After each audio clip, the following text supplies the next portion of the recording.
Assalamualaikum warahmatullahi wabarakatuh.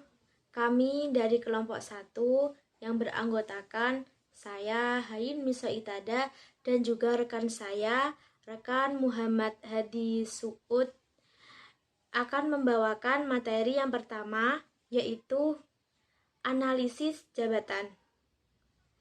Pada pembahasan presentasi kali ini, materi pembahasannya adalah yang pertama yaitu pengertian tentang analisis jabatan. Yang kedua adalah komponen organisasi analisis jabatan. Yang ketiga, langkah-langkah dan metode analisis jabatan. Yang keempat, manfaat informasi analisis jabatan. Yang kelima, deskripsi dan spesifikasi jabatan.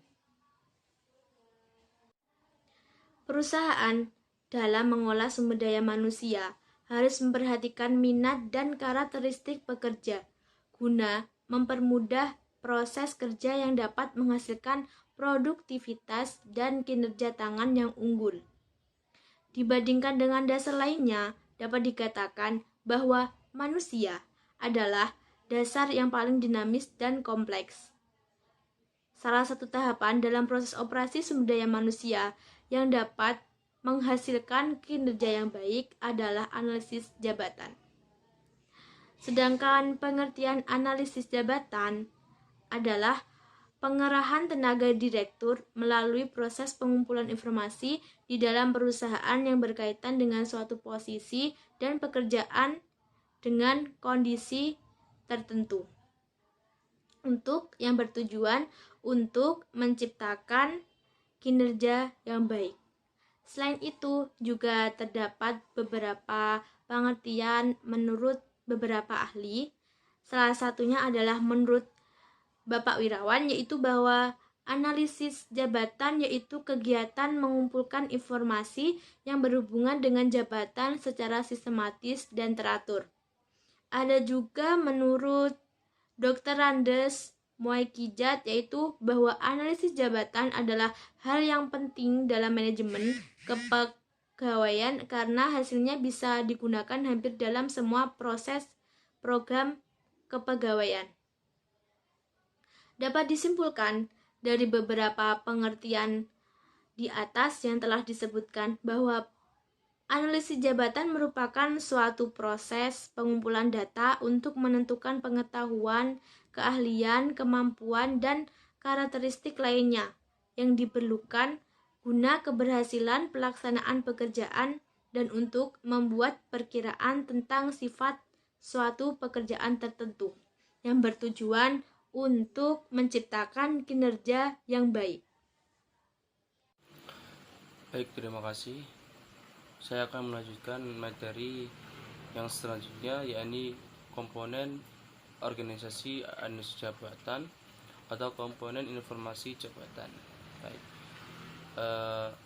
Pada proses pokok analisis jabatan, berusaha memberikan informasi dalam 7 komponen yang penting secara singkat dapat diuraikan sebagai berikut.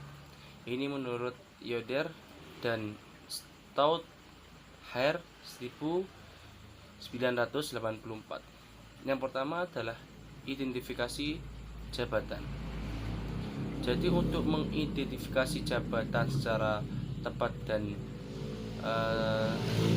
cermat, yaitu yang pertama ada dari namanya, terus ada nomor kode jabatan, terus ikhtisar namanya juga, dan lain sebagainya. Yang kedua ada ciri-ciri khusus atau bisa dikatakan ciri-ciri yang penting dari jabatan, yaitu ada tempatnya, pengawas, terus yurisdiksi serikat pekerja, dan lain-lain. Terus ada yang ketiga, yakni apa yang dilakukan oleh karyawan khusus, yaitu yang dilakukan adalah tugas-tugas khusus yang merupakan pekerjaan, penentuan waktu, dan pentingnya kesederhanaan, rutin, tanggung jawab atas orang-orang lain, harta benda, ataupun uang, seperti itu. Yang keempat, yakni ada bahan-bahan dan perlengkapan. apa saja yang digunakan oleh karyawan. Yang pertama ada logam, yang kedua ada plastik, yang ketiga ada kesatuan berat, keempat ada benang, kelima ada mesin giling, dan yang terakhir ada mesin bubut. Seperti itu. Oke, kita lanjut, yaitu yang kelima, bagaimana jabatan dilakukan. Jadi tekanan di sini itu adalah pada hakikatnya hakikat operasi, dan dapat merinci operasi seperti memegang, memberi makan, memindahkan, melatih, mendorong, dan lain sebagainya. Yang keenam, ada ciri-ciri perseorangan yang diperlukan. Materi yang ketiga adalah langkah-langkah dan metode analisis jabatan. Di sini saya menggunakan langkah-langkah menurut Freud yang dikemukakan pada tahun 2008, yaitu langkah-langkahnya adalah: yang pertama, tentukan tujuan analisis jabatan. Yang kedua, identifikasi pekerjaan yang akan dianalisis. Yang ketiga, jelaskan proses kerja yang dilakukan oleh para pekerja dan tentukan batas keterlibatan sampai tingkat mana. Yang keempat adalah kumpulkan informasi analisis jabatan. Yang kelima, atur informasi analisis jabatan ke dalam bentuk formulir yang berguna buat manajer dan pekerja. Dan yang keenam adalah review dan update informasi analisis jabatan sesering mungkin. Itulah beberapa proses yang dilakukan untuk analisis jabatan, yang terdiri dari beberapa tahap yang telah disebutkan tadi. Selanjutnya adalah metode analisis jabatan. Pilihan sistem dalam analisis jabatan harus didasarkan pada tujuan penggunaan informasi tersebut dan pendekatan yang paling cocok untuk asosiasi tertentu. Di sini saya mengutip menurut Mondi pada tahun 2008, ada beberapa gaya atau metode yang digunakan dalam menentukan analisis jabatan. Yang pertama adalah kuesioner. Kuesioner umumnya digunakan dengan cepat dan ekonomis. Analisis pekerjaan dapat memberi pekerja kuesioner terstruktur yang menghubungkan tugas-tugas yang mereka lakukan. Yang kedua adalah observasi atau pengamatan. Saat menggunakan sistem observasi, kritikus pekerjaan mengamati pekerja dalam melaksanakan tugas pekerjaan dan mencatat hasil kepatuhan mereka. Sistem ini digunakan terutama untuk mengumpulkan informasi tentang pekerjaan yang menekankan buatan sendiri, mirip dengan driver mesin. Selanjutnya adalah dengan metode wawancara. Kritikus pertama-tama mewawancarai tangan untuk membantunya menggambarkan tugas yang dilakukan, mewawancarai si karyawan tersebut.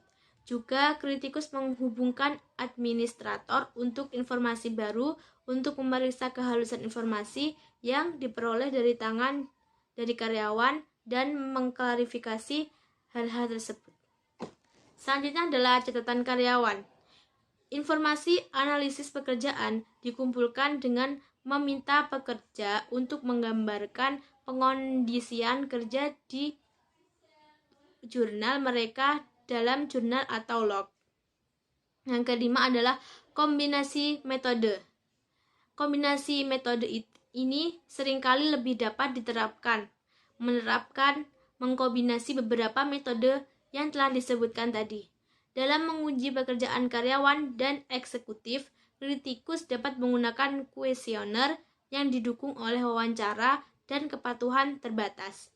Kritikus harus menggunakan kombinasi beberapa cara yang diperlukan untuk menghasilkan deskripsi atau spesifikasi pekerjaan yang akurat. Berikutnya materi yang keempat, yaitu manfaat informasi analisis jabatan.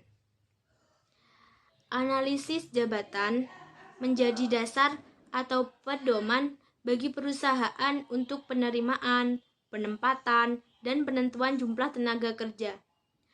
Analisis jabatan digunakan sebagai dasar untuk melakukan transfer, pengangkatan, dan memberikan pelatihan atau pelatihan kepada pekerja, serta dasar untuk memberikan kompensasi. Dengan adanya informasi analisis jabatan ini, pimpinan organisasi atau direktur perusahaan dapat membuat kemajuan kelembagaan secara lebih terarah dan sesuai dengan kebutuhan asosiasi. Selain itu, ada manfaat informasi jabatan dari informasi pekerjaan untuk asosiasi, terutama di bidang operasi sumber daya manusia.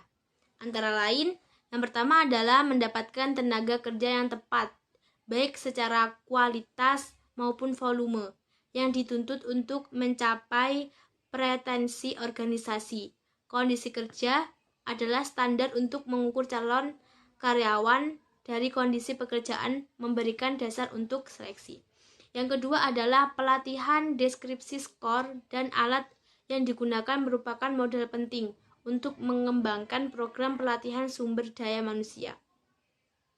Yang ketiga adalah evaluasi pekerjaan, deskripsi pekerjaan dan kondisi pekerjaan diperkirakan berdasarkan nilainya dalam suatu asosiasi. Hal terakhir adalah menentukan nilai rupiah. Yang keempat adalah penilaian kinerja jabatan. Evaluasi kinerja jabatan dilakukan berdasarkan target jabatan yang telah ditetapkan. Yang kelima adalah ketinggian dan pemindahan informasi pekerjaan, membantu dalam proses perencanaan, pembuatan, dan untuk menunjukkan keterbatasan proses pemindahan. Baik, terima kasih. Saya akan melanjutkan materi yang terakhir, yaitu adalah deskripsi dan spesifikasi jabatan ataupun pekerjaan. Jadi, apa sih pengertian dari deskripsi jabatan? Yaitu adalah pernyataan tertulis yang memuat apa saja yang harus dilakukan oleh si pekerja, bagaimana si pekerja itu melakukannya, dan dalam kondisi apa si pekerja itu melakukannya atau dilakukan, seperti itu. Nah, untuk tujuan dari deskripsi jabatan ini yaitu ada identifikasi atau jabatan, yaitu memberikan nama jabatan, direktur, manajer, karyawan, dan buruh. Yang kedua itu hubungan tugas dan tanggung jawab, yaitu perincian tugas dan tanggung jawab secara nyata diuraikan secara terpisah agar jelas diketahui. Yang ketiga ada standar wewenang pekerjaan, yaitu kewenangan dan prestasi yang harus dicapai oleh setiap pejabat harus jelas.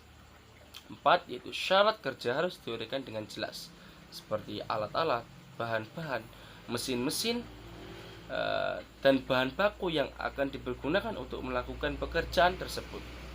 Yang kelima yaitu ringkasan pekerjaan atau jabatan, hendaknya menguraikan bentuk umum pekerjaan dengan hanya mencantumkan fungsi-fungsi dan aktivitas utamanya. Dan yang terakhir adalah penjelasan jabatan di bawah dan di atasnya, yaitu sesuai harus dijelaskan jabatan dari mana si petugas dipromosikan dan jabatan mana si petugas akan dipromosikan, seperti itu. Nah, untuk pengertian spesifikasi jabatan atau pekerjaan, yaitu adalah karakteristik atau syarat-syarat pekerja yang harus dipenuhi untuk dapat melaksanakan suatu pekerjaan atau jabatan secara sukses. Yang kedua bisa diartikan, yaitu spesifik jabatan ini atau pekerjaan ini, yaitu adalah seluruh ringkasan mengenai persyaratan pekerja yang akan melaksanakan suatu tugas, pekerjaan ataupun jabatan. Dan adapun pengertian lain yaitu adalah persyaratan pengetahuan, keterampilan atau keahlian, kemampuan mental, kemampuan fisik, dan sifat-sifat kepribadiannya, seperti itu, tertentu yang dipersyaratkan pada pekerja untuk dapat melaksanakan pekerjaan atau jabatan tertentu secara efektif dan efisien. Terima kasih. Any question?